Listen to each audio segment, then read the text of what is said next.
Hi everyone, my name is Gnyarienn and today I'll be talking about my SLP2 presentation at the Lincoln Bike Kitchen.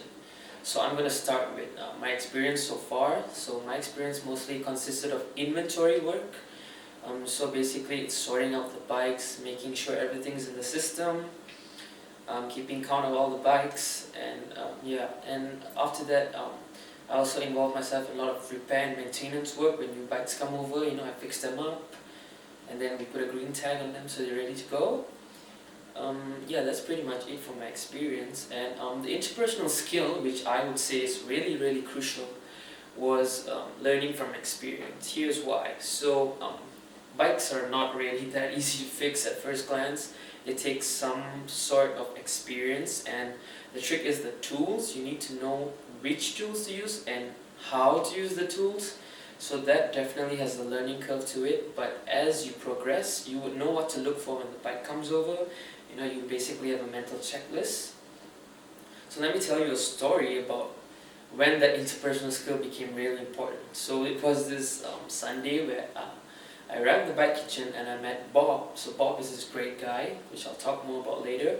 So basically he had a race bike he brought over. It looked fantastic, and I was actually baffled. I never seen one before.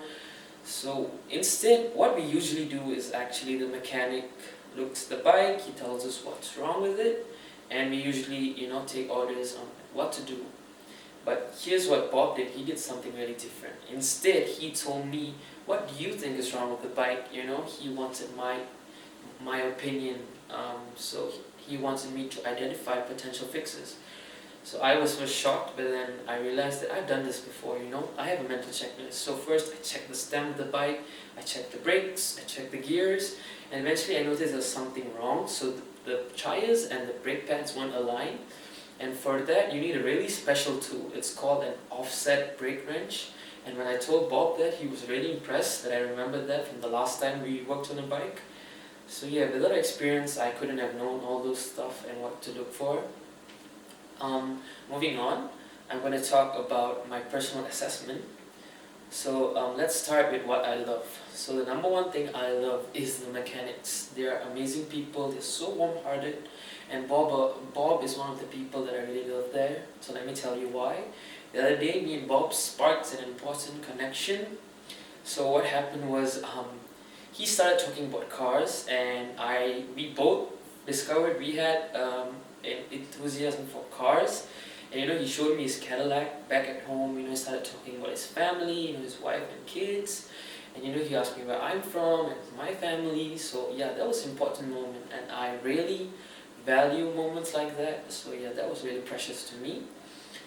Next is what I didn't really like there was actually the inventory management. As I told you earlier, I pretty much did a lot of inventory work, and the main reason I didn't like that was because of the way the bikes were all crammed up in a tight space.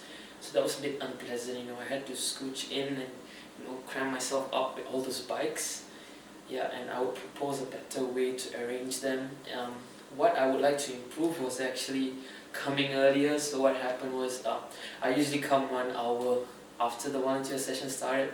So that left me with only the inventory work because all the other bike works were taken. So that's how I got into doing inventory most of the time. But yeah, it wasn't too bad. I mean, I got a fair chance of working on bikes as well. So I think it was a win-win. So yeah, that would be it. Thank you so much for listening, and have a great day.